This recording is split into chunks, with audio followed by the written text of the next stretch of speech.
Selamat datang di channel Simar Imam. Sembari mendengarkan tinggalkan like dan komentarnya bosku.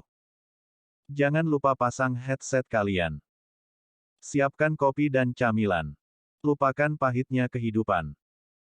Mari kita dengarkan sambil rebahan. Bab 70, Inti Binatang. Sumin bukan dari keluarga besar, pendidikannya kurang, dan dia tidak tahu apa-apa tentang jamu. Dia mengerti bahwa beberapa alkemis akan membayar harga yang sangat tinggi untuk mendapatkan ramuan ini, dan mereka kemudian akan membuat pil obat yang akan bermanfaat bagi para pembudidaya. Jamu ini juga dapat dikonsumsi segar, tanpa efek samping yang merugikan. Efeknya akan baik bagi tubuh serta kekuatan luar dan dalam. Sayangnya, beberapa tanaman ini beracun sebelum dimurnikan. Sumin tahu bahwa dia tidak memiliki pengetahuan tentang tanaman ini dan tanpa Cao Cao di sisinya untuk memberitahunya tentang tanaman obat, dia tidak berani mengkonsumsinya. Apa yang dia konsumsi adalah inti binatang buas. Dia memiliki pilihan untuk menyerap mereka dan membiarkan energi batinnya meningkat secara drastis atau mempertahankan inti dan menggunakannya ketika sampai pada peringkat lembah abadi. Yah, peringkat seperti itu tidak ada artinya bagiku, desah Sumin saat dia duduk di atas pohon. Dia sudah lama merenung. Saya di sini demi meningkatkan kekuatan saya. Semakin kuat saya, semakin cepat saya bisa menghadapi keluarga Zong dan kembali ke sisi Meilin, tegasnya. Inti binatang kemudian muncul di tangannya. Duduk dalam posisi lotus di dahan yang tebal, Sumin menutup matanya dan menarik dan menghembuskan napas. Dia menenangkan dirinya saat dia mulai menyerap energi di dalam inti. Kabut emas mulai meninggalkan inti, dan Sumin menghirupnya.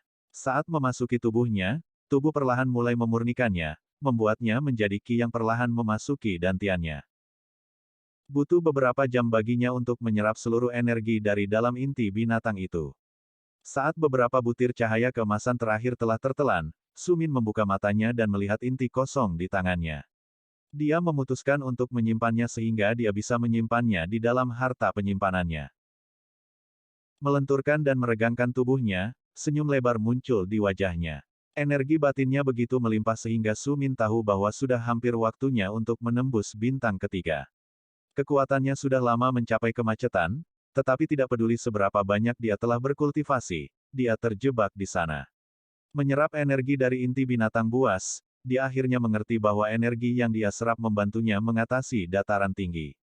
Dia masih belum berada di bintang ketiga, tetapi satu atau dua inti binatang lain, dan dia akan menerobos.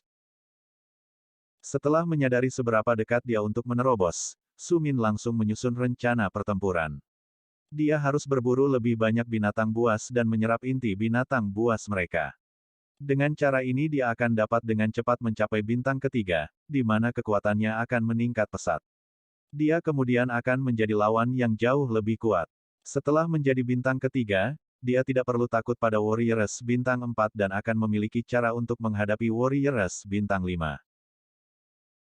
Meskipun dia tahu bahwa kekuatannya akan meningkat seperti ini, Sumin juga sadar dia tidak yakin bisa menghadapi lawan yang lebih kuat, apalagi sekarang Cao Cao tidak lagi di sisinya. Dia merasa sedikit terintimidasi tanpa bantuan sahabatnya. Dia tahu mengalahkan lawan yang lebih kuat akan membuat segalanya lebih sulit. Wali sialan itu. Kenapa dia harus mengambil Cao Cao dariku? Dia mengutuk saat dia berjalan maju, berlari dari satu pohon ke pohon lainnya. Namun, suasana hatinya yang buruk dengan cepat berubah, dan senyum muncul di wajahnya saat dia melihat ke bawah. Warpik berlapis besi ada di depannya. Meskipun Sumin tahu bahwa makhluk-makhluk ini sulit dikalahkan karena pertahanan luar mereka yang kuat, binatang buas ini setara dengan prajurit bintang 3. Mengandalkan kekuatannya, Sumin melompat dari posisinya yang tinggi ke atas pohon. Dengan pedang di tangannya, dia mendarat di tanah dan mengayunkan pedangnya. Irisan langsung ke kepala, Sumin memenggal kepala Warpik. Eksekusinya cepat dan tidak menyakitkan, Warpik tidak pernah memperhatikan apa yang terjadi sebelum kematiannya. Sekali lagi, Sumin sedang terburu-buru. Dia menggunakan tangan dan pisau untuk memotong inti binatang itu sebelum naik ke puncak pohon. Meninggalkan medan pertempuran sekali lagi, Sumin terus bergerak maju sampai dia tiba-tiba berhenti. Di depannya terdengar suara tawa dan obrolan. Tetap di puncak pohonnya yang tinggi, dia mendengar suara-suara itu semakin dekat. Melihat ke bawah, dia melihat sekelompok ahli melewati hutan belantara bersama-sama. Tak satu pun dari mereka yang khawatir tentang binatang yang menguping mereka. Jika ada yang mereka inginkan agar binatang buas datang, sehingga mereka bisa melawan mereka dan mendapatkan lebih banyak inti binatang buas. Su Min tidak mengenali salah satu anggota, tetapi dia masih tidak berniat menunjukkan dirinya kepada orang-orang ini. Su Min lebih suka sendirian, dia menunggu dengan sabar sampai kelompok itu lewat. Sambil menunggu, dia tidak bisa tidak mendengarkan apa yang dikatakan. Aku bertemu dengan kelompok gunung salju sebelumnya. Meskipun mereka kuat, mereka tidak berani membunuhku karena gunung salju tidak ada apa-apanya dibandingkan dengan reruntuhan naga kita. Salah satu orang menyombongkan diri, tetapi mereka mengatakan kepadaku bahwa mereka memberikan hadiah besar bagi siapapun membunuh pemuda dari kota 1000 bintang itu. Dia bersama keluarga Bu, tapi dia bukan bagian dari keluarga mereka. Bukankah dia dipanggil Yanluo oleh orang-orang Snow Mountain itu? Tampaknya cukup merepotkan bagiku, seorang gadis bertanya. Pertanyaannya menyebabkan beberapa gumaman terdengar, dan semua orang menganggukkan kepala. Jelas bahwa Su Min ini benar-benar menyusahkan. Bahkan jika dia sulit untuk dibunuh, begitu juga beberapa binatang ajaib. Pembicara pertama berbicara lagi, kami telah berjuang keras untuk membunuh binatang buas selama ini. Dia seperti salah satu dari mereka, kecuali dia akan membawa masuk bahkan hadiah yang lebih baik. Kenapa takut padanya? Iya, dia membunuh banyak ahli, tapi dia beruntung. Kita semua akan bisa membunuh banyak ahli juga jika kita ingin melakukannya. Kita terlalu pintar, tak satu pun dari mereka kami akan secara sukarela menjadi musuh gunung salju. Su Min, yang berada tepat di atas mereka. Dia terkejut mendengar bahwa mereka mencoba memburunya, tetapi ekspresi muram muncul di wajahnya. Meski Cao Cao tidak ada di sana, Su Min bukanlah sasaran empuk. Mengandalkan pedangnya, dia mampu mengalahkan siapapun di bawah prajurit bintang 5. Bahkan jika dia mati, dia akan membawa beberapa orang bersamanya. Tanpa bergerak, kelompok di bawah tidak cukup waspada untuk memperhatikan Su Min yang duduk diam seperti batu, tidak bergerak sedikit pun. Kelompok ini akan memperhatikannya seandainya mereka menggunakan energi batin mereka untuk memindai daerah sekitarnya. Namun, tidak ada dari mereka yang mempertimbangkan untuk melakukan ini. Mereka merasa benar-benar aman karena jumlah mereka sangat banyak. Saat mereka menghilang di kejauhan, Su Min tidak bisa menahan diri untuk tidak mendengus karena kecerobohan mereka. Yah, tidak perlu khawatir tentang mereka lagi, renungnya pada dirinya sendiri ketika dia mengambil inti binatang itu dan sekali lagi duduk dalam posisi lotus. Dia mulai menyerap energi di dalamnya. Semakin banyak energi memasuki tubuhnya, dia bisa merasakan dataran tinggi perlahan menghilang. Energi internalnya terus melonjak. Tiba-tiba, seolah-olah sebuah lubang hitam besar muncul di dalam tubuhnya.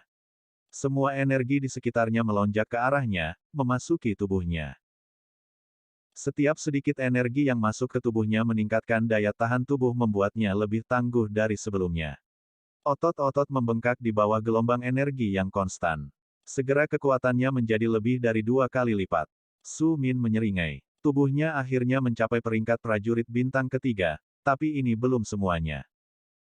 Energi terus mengalir ke dalam tubuh. Meskipun itu membuat tubuh itu sendiri lebih kuat, itu juga akhirnya disempurnakan menjadi Qi.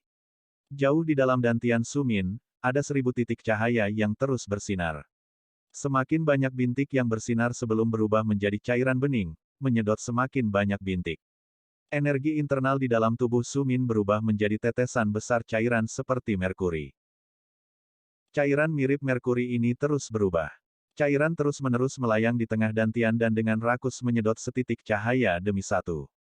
Su Min merasakan kekuatan internalnya tumbuh pesat. Dia terkejut merasakan perubahan dalam dirinya. Sebelumnya, dia cukup khawatir tentang bagaimana dia harus selamat dari peringkat lembah abadi ini, tapi sekarang, dia tidak lagi khawatir.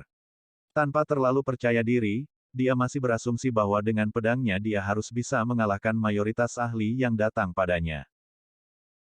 Dia masih berada pada posisi yang tidak menguntungkan melawan kelompok ahli, tetapi selama itu membela dirinya sendiri dan membiarkannya melarikan diri daripada dia seharusnya baik-baik saja. Meski begitu, Su Min tidak bisa tidak mengumpat pada penjaga yang mengambil Cao Cao darinya. Dia tidak lagi si Men dulu. Akhirnya, setelah 1 jam penuh, penyerapan energi yang cepat berhenti dan Su Min mengepalkan tangannya dengan penuh semangat. Berdiri, dia melihat sekeliling. Tanpa menunggu lebih lama lagi, dia sekali lagi melakukan perjalanan dari puncak pohon ke puncak pohon.